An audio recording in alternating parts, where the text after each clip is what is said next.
계속해서 예수님의 말씀이 이어지고 있습니다. 예수님께서는 아버지께서 보신 것을 그대로 하실 수 있다. 그대로 하신다. 아버지께서는 아들을 사랑하셔서 당신께서 하시는 일을 다 보여주신다. 하나님께서는 그 누구도 심판하지 않으시고 심판하는 권세를 아들에게 다 맡기셨다. 오늘 말씀은 거기에서 이어지는 말씀이죠.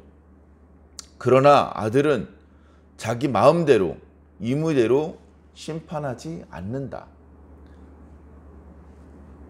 아버지께 들은 대로 심판을 한다. 아버지의 뜻대로 하려고 한다. 그렇기 때문에 아버지 하나님의 뜻대로 하는 심판이기 때문에 이 심판은 의로운 심판이다. 예를 들면 선을 행한 자가 심판의 부활로, 악을 행한 자가 생명의 부활로 나오는 일은 없다. 그렇게 말씀하시고 있습니다. 그러니까 이 말씀을 속에서 유대인들이 문제라고 생각을 했던 부분, 예수님과 하나님 사이의 관계, 마치 하나님을 자기의 친아버지인 것처럼 말하고 하나님이 신성을 가지고 계신 분인데 그런 하나님과 자신이 비슷한 종류라고 그렇게 설명하는 것에 대해서 반감을 가졌던 그런 유대인들에게 여러 가지로 설명을 해주는 것입니다. 유대인들은 아버지가 누구인지 아들이 누구인지 전혀 모릅니다. 아버지가 무슨 일을 하는지 아들이 무슨 일을 하는지 모릅니다. 아들이 그 일을 어떻게 할 수 있게 된 것인지도 모르고 아들의 심정도 아들이 어떤 방법으로 그 일들을 하는지 모릅니다. 그러나 예수님은 아십니다. 유대인들은 모르는 것으로 예배를 하고 예수님은 그리고 예수님과 함께 있는 자들은 아는 것으로 예배를 드린다. 보고 들은 것을 증거한다. 그것은 매우 이상적인 것이죠. 하나님을 보고 하나님께 대하여 증언을 해야 됩니다. 하나님의 말씀을 직접 귀로 듣고 그리고 그것을 사람들 앞에 증언해야 되죠. 그것이 가장 이상적인 모습입니다. 구약의 모세가 그렇게 했고 엘리야가 그렇게 했었습니다. 그런 선지자들을 그래서 유대인들은 좋아했고 존경했습니다. 당대에는 그 선지자를 때려 죽일 망정 후대에는 선지자들의 무덤을 장식하는 그런 역설적인 모습을 보이고는 있습니다만 그렇게 하나님께 보고 들은 것을 증언하는 것이 참되다는 것에 대해서는 동의하고 있습니다. 그런데 그렇게 선지자들의 무덤을 꾸미고 있으면서 그 선지자하고는 비교도 안 되는 그 선지자들이 본 것보다 더 많은 것을 보신, 들으신, 아시는 예수 그리스도께서 말씀을 증거하실 때에는 받아들이지 못하고 있는 것입니다. 예수님께서는 유대인들에게 우리가 느낄 때에 조금 불필요할 정도로 자세하게 말씀을 해주고 계십니다. 아니 이런 귀한 말씀은 제자들에게나 해주시지 교회와 성도들에게나 해주시지 어차피 듣지도 않을 유대인들에게 왜 말씀을 하시는 걸까? 유대인들의 질문에 답변을 하시는 말씀이 기록되어서 결국 그 말씀이 오늘 저와 여러분들에게 교회와 성도들에게 주시는 말씀이 되기도 합니다. 또한 예수님께서는 매우 가능성이 낮긴 하지만 할 수만 있다면 유대인들과 바리새인들 중에서도 구원시키기를 원하고 계시기 때문에 그렇게 조금은 불필요해 보일 정도로 자세하게 유대인들과 대화를 나누고 계신 것 같습니다. 자, 계속해서 말씀을 보겠습니다. 내가 만일 나를 위하여 증언하면 예수님의 증언은 참되죠. 예수님의 증언은 참되신데 여기 내 증언은 참되지 아니하되 이렇게 표현한 것은 당시 유대인들의 관습은 모세의 율법에 근거하여서 자기가 자신을 변호하는 것을 다 믿어주지 않습니다. 어떤 사람이 죄를 지은 것으로 그렇게 고소를 당했습니다. 그럼 그 사람이 자기 자신은 죄가 없습니다 라고 증언을 하겠죠. 그 증언은 받아들이지 않는다는 것입니다. 한 사람의 말은 다 믿을 수가 없다. 두세 사람이 공통된 의견으로 얘기를 한다면 그것은 믿을 수 있다. 그런 생각을 가지고 있기 때문에 이렇게 말씀하신 것입니다. 나 저 사람이 그 돈교회에서 돈을 꺼내는 것을 봤어. 나도 봤어. 그때 이 사람이 주변을 두리번 보다가 아무도 보는 사람이 없다고 생각했는지 돈교에 손을 넣더라고. 그래, 나도 봤어. 그때가 몇 시쯤이었지. 그때 그 사람이 입고 있었던 옷은 무슨 옷이었어.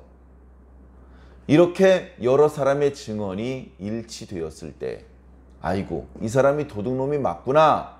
이제 이렇게 인정이 되는 것입니다. 물론 그 방법은 오늘날에도 적용이 되는데 그것이 정말 과학적인 방법인지는 잘 모르겠습니다. 나쁜 놈이 여러 사람을 뇌물로 사서 그 여러 사람이 동시에 거짓 증언을 하게 만들 수도 있기 때문에 그렇습니다. 자, 어찌되었건 예수님께서는 당신께서 하시는 일이 안식일에 38년 된 병자를 고쳐주시는 일이 결코 잘못된 일이 아니라는 것을 말씀하기 위해서 아버지께서 일하시기 때문에 나도 일하는 것이다. 하나님은 내 아버지다. 아버지께서 나를 보내셨다. 나는 이 땅에서 나를 보내신 아버지의 뜻을 이루는 사람이다.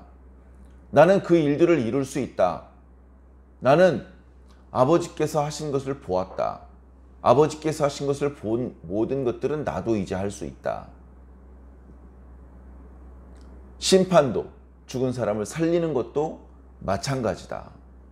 이제 그런 말씀의 흐름이 이어져 내려오다가 오늘 말씀으로 이어집니다. 다소 조금 어려운 면도 있을 것입니다. 그러나 말씀을 반복해서 읽어보시고 나에게 허락된 만큼 우리는 깨닫고 믿으면 되는 줄로 믿습니다. 자, 그런데 예수님께서 자기 자신에 대해서 증언을 하시는데 그 증언은 참되시지만 다른 추가적인 증언이 필요하지도 않은 말씀이신 진리이신 예수님의 증언이시지만 유대인들을 설득하기 위해서 그들이 납득하기 위해서 나를 위해서 증언하시는 분이 또 있다. 32절이죠. 나를 위하여 증언하시는 이가 따로 있으니 나를 위하여 증언하시는 그 증언이 참인 줄 나는 안다. 자, 이 따로 계신 예수님에 대하여 증언하시는 분은 37절의 아버지시죠. 또한 나를 보내신 아버지께서 친히 나를 위하여 증언하셨다. 아버지의 증언은 참되다. 예수님은 계속해서 하나님이라는 표현을 쓰지 않고 아버지라는 표현을 쓰고 계십니다. 듣는 유대인들은 조금 불쾌했을 것입니다. 그러나 어떻습니까? 오늘 저와 여러분들이 이 말씀을 읽을 때에 마음에 아무런 저항감도 없지 않습니까?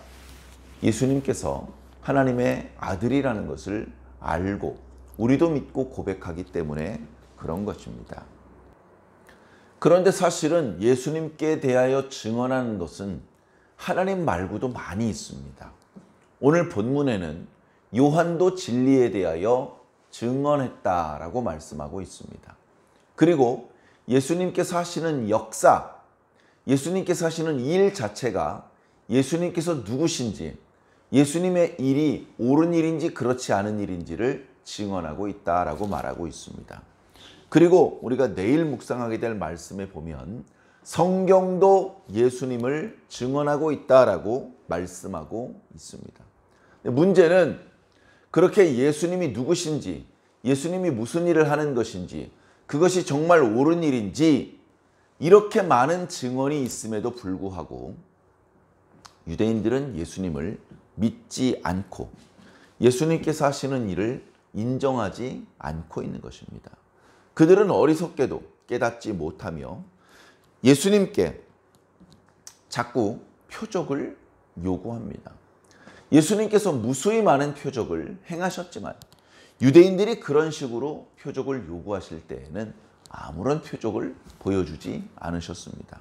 저 성전을 너희들이 헐어라. 내가 3일 만에 지을 것이다. 내가 너희들에게 보여줄 표적이라고는 요나의 표적밖에 없구나. 이렇게 말씀하고 지나가셨던 것입니다. 자, 요한에 대한 말씀을 조금 읽어보겠습니다. 33절입니다. 너희가 요한에게 사람을 보내었다. 그랬었죠? 우리가 이미 앞부분에 1장, 2장 말씀을 묵상하면서 그런 대목이 있었던 것을 압니다. 바리새인들이 제사장들과 레위 사람들을 요한에게 보내었다. 요한이 요단 강가에서 사람들에게 물로 세례를 주는데 그것이 무슨 권위로 하는 것인지 물어보게 하셨습니다. 네가 메시아냐? 아니다. 네가 엘리야냐? 아니다. 네가 그 선지자냐? 아니다. 나는 광야에서 외치는 자의 소리로다. 그런 대화가 있었죠. 바리새인들이 상당히 많은 수의 유대인들이 그런 요한을 좋아했습니다. 아이러니하게 요한의 권위를 확인할 길은 없었지만 요한을 좋아했어요. 요한을 따랐습니다. 요한의 가르침이 성경적이라는 것을 인정했습니다. 요한이 메시아도 아니고 메시아가 오실 길을 예비하는 엘리야도 아니고 모세가 너희 중에 나 같은 선지자 하나를 세울 것이다 라고 말씀하셨던 그 선지자도 아니라고 하시기 때문에 신성 모독이라든가 이렇게 생각할 필요도 없고 그저 겸손하게 나는 광야에서 외치는 자의 소리로다. 그런 말씀이 이사야 선지자의 글에 있거든요. 그렇게 자기를 소개하면서 사람들에게 회개하라고 말하는 세례자 요한을 유대인들이 매우 좋아했습니다. 많은 관심을 가지고 있었습니다. 드러내놓고 그 앞에 제자가 되고 싶어 하지는 않았지만 보이지 않게 사람들 뒤에 숨어서 세례자 요한을 좋아했던 것입니다. 그 부분에 대해서 말씀하고 있죠. 요한이 진리에 대하여 증언하였다. 실제로 진리이신 예수님께 대하여 증언했습니다. 세상 죄를 지고 가는 어린 양을 보라. 나는 그의 신발끈을 풀 자격도 없다. 요한을 좋아했다면 요한의 증언을 믿어야 했습니다. 요한이 예수 그리스도를 증언했습니다. 구약의 선지자들은 예수 그리스도와 동시대에 살았던 것이 아닙니다. 먼 훗날 하나님께서 보내실 메시아, 그분에 대하여 예언을 했던 것이죠. 그러나 세례자 요한은 예수님과 동시대에 살면서 지나가시는 예수님을 손가락으로 가리키면서 저분이 바로 세상 죄를 짊어지실 어린 양이시로다 라고 증언했던 것입니다. 그래서 여자가 낳은 남자 중에 요한보다 더 큰 자가 없다 라고 말씀하셨던 것이죠. 자, 요한의 증언을 좋아했다면 요한의 증언을 믿어야 했을 것입니다. 그러나 그들은 요한을 좋아하기만 하고 그 증언을 믿지 않았습니다. 35절, 요한은 켜서 비추는 등불이다. 밤에 칠흑같이 어두울 때 등불을 밝히면요 너무나 좋습니다. 앞에 서 있는 사람이 누구인지도 분간할 수 있고 앞뒤 좌우 분간할 수 있습니다. 길도 찾을 수 있고 나무나 담장에 부딪히지 않을 수도 있습니다. 요한의 등불을 그렇게 사람들이 좋아했다는 것이죠. 너희가 한때 그 빛에 즐거이 있기를 원하였다. 그러면 요한의 증언을 믿었어야지. 자, 예수님에게는 요한의 증거보다 더 큰 증거가 있다. 요한이 한밤중에 길을 밝히는 등불이라면 예수님은 대낮의 태양과 같은 분이십니다. 어찌 비교할 수 있겠습니까? 그러니 요한이 나는 그분의 신발끈을 풀어드리는 자격도 없다고 말하는 것이 적절한 표현인 것이죠. 자, 내게는 요한의 증거보다 더 큰 증거가 있으니 아버지께서 내게 주사 이루게 하시는 역사, 곧 내가 하는 그 역사가 아버지께서 나를 보내신 것을 나를 위하여 증언하는 것이다. 요한의 증언으로 부족했다면 내가 하는 일을 보고 깨달았어야 된다. 구약에 메시아가 오시면 무슨 일을 할 것이라고 이미 말씀해 놓으셨죠. 예수님은 그대로 행하셨습니다. 그러면 보고 깨달았어야죠. 구약 성경을 믿는다면 예수님도 믿어야 했습니다. 그러나 믿지 않았습니다. 거기에 보태서 아버지께서도 친히 나를 위하여 증언하셨느니라. 그러나 너희는 아무 때에도 그의 음성을 듣지 못하였고 그의 형상을 보지 못했다. 아버지의 음성도 듣지 못했고 아버지의 형상도 보지 못했죠. 우리 죄인이 하나님을 직접 보고 그 음성을 듣는 것은 감당할 수 없는 일입니다. 얇은 종이로 만든 그릇이 불을 담을 수는 없는 노릇 아니겠습니까? 그러나 그분의 말씀을 믿는다면 이야기는 달라지는 것이죠. 우리는 그분의 형용도 감당할 수 없고 그분의 음성도 감당하기 어렵지만 그분의 말씀은 들을 수 있지 않습니까? 그 말씀이 너희 속에 거하지 아니하니. 이게 당시 유대인들의 상황이었던 것입니다. 말씀은 자기들 혼자 다 알고 있고 말씀은 자기들 혼자 다 믿고 있고 다 사랑하고 있고 다 지키고 있다고까지 생각을 했지만 말씀이신 예수님의 평가는 너희 속에 말씀이 거하지 않는구나. 그래서 그가 보내신 이를 믿지 않는 것이다. 말씀을 믿었다면 그 말씀이 증언하시는 분도 믿었을 것이다. 그렇지 않은 것을 보니 말씀이 너희 속에 없구나 라고 말씀하신 것입니다. 이런 예수님의 말씀은 지극히 옳으신 말씀입니다만 듣고 있는 유대인들은 무척 불쾌했을 것입니다. 그러나 우리는 말씀을 들을 때 재미있다, 없다, 기분 좋다, 나쁘다로 들으면 안 됩니다. 말씀의 내용 중에는 참 반갑고 좋은 말씀도 있고 참 듣기 거북하고 부담스러운 말씀도 있는 것입니다. 부담스러운 말씀도 하나님의 말씀이기 때문에 하나님의 말씀이시라면 우리는 무조건 다 받고 무조건 다 믿어야 합니다. 엄마 아빠가 주시는 것이라면 달콤한 설탕물만 먹을 것이 아니라 쓰디 쓴 한약도 먹어야 되는 것입니다. 그것은 나를 미워해서 나를 죽이려고 주시는 독약이 아니고 나를 살리려는 보약인 것입니다. 사랑하는 성도 여러분, 오늘 말씀이 어떠십니까? 다소 어려우십니까? 다소 복잡하십니까? 어렵게 생각하실 것 없습니다.